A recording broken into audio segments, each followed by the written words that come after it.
everyone! The holidays are over, but the baking never stops. For me, chocolate chip cookies are the absolute perfect dessert. I prefer them warm from the oven, and I always try to have some mixed proportion cookie dough in my freezer for those times when I need a cookie. I bake them 1 or 2 at a time, and this way I always have fresh, warm cookies whenever I want. It's fabulous. Highly recommend. King Arthur Flour recently released their recipe of the year, and as soon as I saw that it was chocolate chip cookies, I knew I would be making these. I'm kind of intrigued too because they call for resting the dough for 24 to 72 hours, which I agree should help with flavor development, but the question is, are they really that much better to make the wait worth it? Because I don't want to wait. So I'm going to try really hard and find out. Come bake with me. So we're going to start by mixing our brown sugar and brown sugar again. Come on. With our salt number 1 and salt number 2. And I'm just going to use a fork to kind of break up the brown sugar because it was very tightly packed.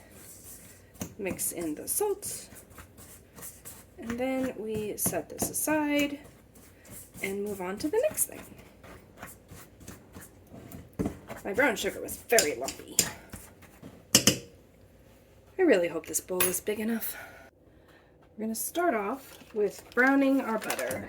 So I need 16 tablespoons cut into 1-inch cubes.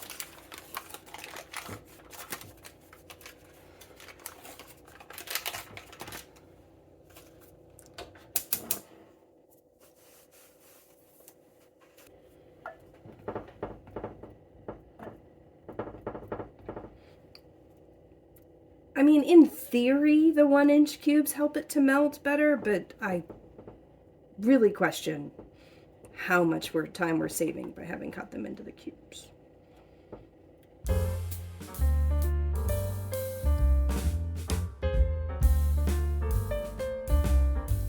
Wow, is this boring? Let's speed this up a lot. Cool, now we're bubbling. Now we just need it to brown and cook off most of the water. It says 5 to 7 minutes. Let's try this snapping trick again. Well, I let that get away from me. Settle that down a little bit. Always pay attention when you're browning butter, or really doing anything on the stove.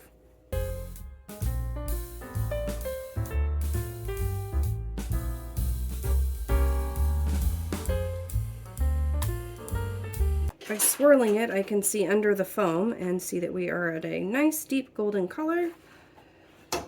So I think we're done there. Instructions say to, whoops, made a mess of that.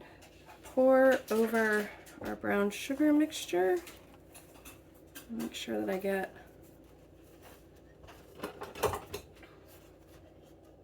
all the brown buttery bits off. And wow, that's hot. We'll set that aside. So now we make our, and I'm gonna butcher this, Tang Zong, I think. I'm gonna take half a cup of milk. We're just using the same pan that we browned the butter in. And 3 tablespoons of our bread flour. We're gonna whisk that together. The stove is off. Now I'm going to turn the stove on, use a flexible spatula, and we're going to heat this up until it makes like a paste, apparently. Can't imagine that'll take very long. I think the instructions say, yep, 2 minutes. I do like doing it in the same pan. A, that's one less thing to wash, and B, that makes sure that I get all of the browned butter bits off the bottom of the pan. That looks paste-like to me, and that definitely did not take 2 minutes. Put this in my brown butter, brown sugar mixture. Instructions say to whisk this in. Alright, I think that's as smooth as I'm going to get it. We're going to add in our eggs. Thankfully, the instructions call for these to be cold from the fridge, because we all know my track record with heating things up to room temperature is not exactly stellar. Vanilla.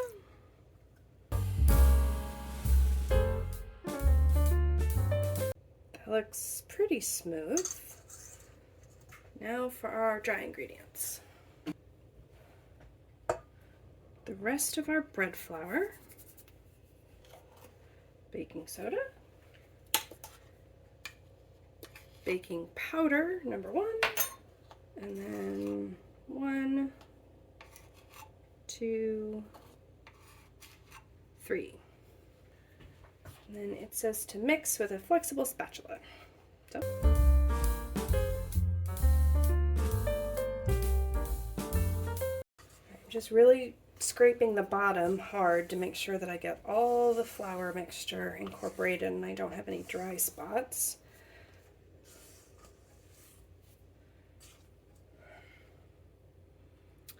And then I'm going to put this in the refrigerator for 10 minutes to cool it while I chop up my chocolate. Now, the recipe calls for bar chocolate. It says it strongly prefers bar chocolate over chips. However, if you go to the grocery store, bar chocolate is at least twice as expensive as a comparable chocolate chip. So I'm going to roughly, as they recommend, roughly chop the chocolate chips. Now they recommend a semi-sweet, so 60 to 65%. So I'm using the Ghirardelli semi-sweet chocolate chips, which, believe it or not, are cheaper than the bars. At least at my grocery store. So I'm just going to roughly chop them. Not too fine, just enough to like break them up, make them irregular in shape.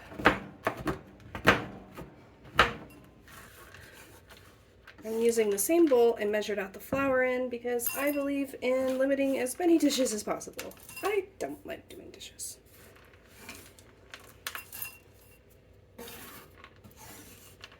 I need 2 cups of this, of chocolate, so that was 1. So I need 1 more.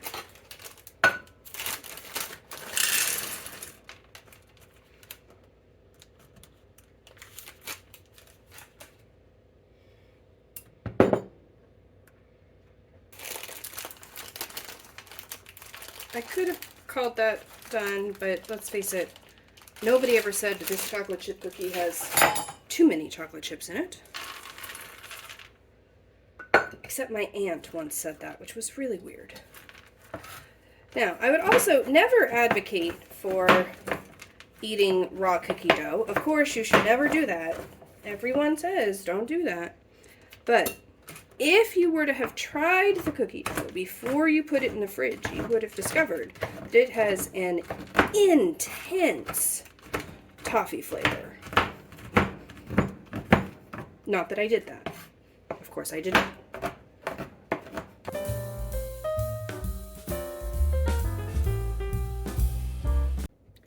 So now we're going to fold in our chocolate chips.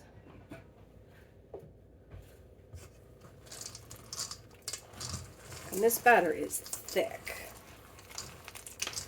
Oh, no chocolate chip left behind.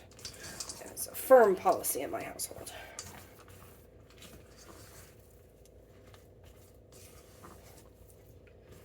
All right, now for the hardest part. We have to cover this and let this sit in the fridge until Monday. It is Saturday. That's going to be hard.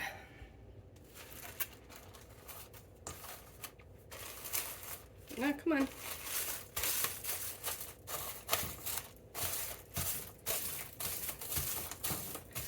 All right, see you Monday. It has been 3 incredibly long days, but these have been in the fridge. I did portion them out about an hour after I'd mixed them, just so that they were easy to scoop. Now these ones I am going to put in the freezer and freeze them so that I always have fresh cookies to bake. Here are my final thoughts. If you prefer your chocolate chip cookies to be soft rather than crispy, these cookies are very good. They're dense, the dough has a nice toffee flavor, and they stay soft even after they've fully cooled. Mine didn't spread as much as they do in the photo, so mine weren't as large as they claim they can be, but they were pretty dense. Now, the real question, was the extra 3 days between mixing and baking worth it? Well, your mileage may vary, but for my money, no. Don't get me wrong, these cookies are good, but if I want a chocolate chip cookie, I want one today, not sometime in the future. With the brown butter and the Tang Zong, still not sure how to say that, the flavor is already really well developed when you mix the cookies, so if I make these again, I'll just bake them the day that they're mixed. A few important metrics. Is this recipe worth making at home? With 1 being Oreos, totally not worth making at home, and 5 being chocolate chip cookies, totally worth making at home. This recipe is obviously a 5. Chocolate chip cookies are my high watermark for a reason. For me, they're the perfect cookie. Can or should this recipe be made in advance, with 1 being souffle, absolutely not going to keep well, and 5 being fruitcake, will literally keep forever. This recipe is probably a 5. I imagine they'll keep pretty well for a few days, but I will never test that theory because as soon as cookies come out of the oven in my house, they're eaten. How hard was this recipe, with 1 being instant pudding and 5 being the multi-layer death by chocolate cake I might make someday? I'd say this recipe is a 3. There are several extra steps to this recipe that are not called for in most chocolate chip cookies, but browning the butter and making the Tang Zong are not hard, and if you've never tried to do either, this is a great place to start. If you've made it this far, thanks so much for watching. If you haven't already, please consider subscribing. I upload a new video every Friday. And hit that like button if you liked it. If you have a recipe you'd like to see me try, please put it in the comments, and I'll see you next week. King Arthur Flour recently blah, blah, blah, blah. Okay. Chocolate chip cookies are, wow, okay. Now I need to remember that the camera's still filming this area, but I'm not there anymore. No, I know that. Alright, let's try these. I wonder if these are worth 3 days of work. Like 2 days.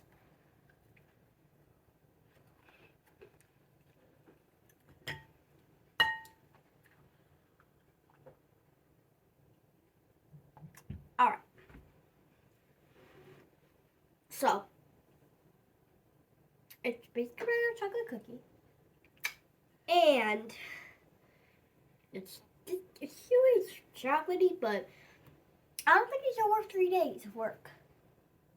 Of waiting? Of waiting, because like you said off camera, if you want chocolate chip cookies, you want them now. You don't wait 3 days for chocolate chip cookies because you might have something else in there, like cake or something. So you don't want cookies. So these just taste like regular chocolate chip cookies, so I don't think they're worth 3 days of things. Like, they didn't change at all, really. Okay, good to know. Thank you. Why do you want this cake slice out? Because I needed to. You show me the cake, honey?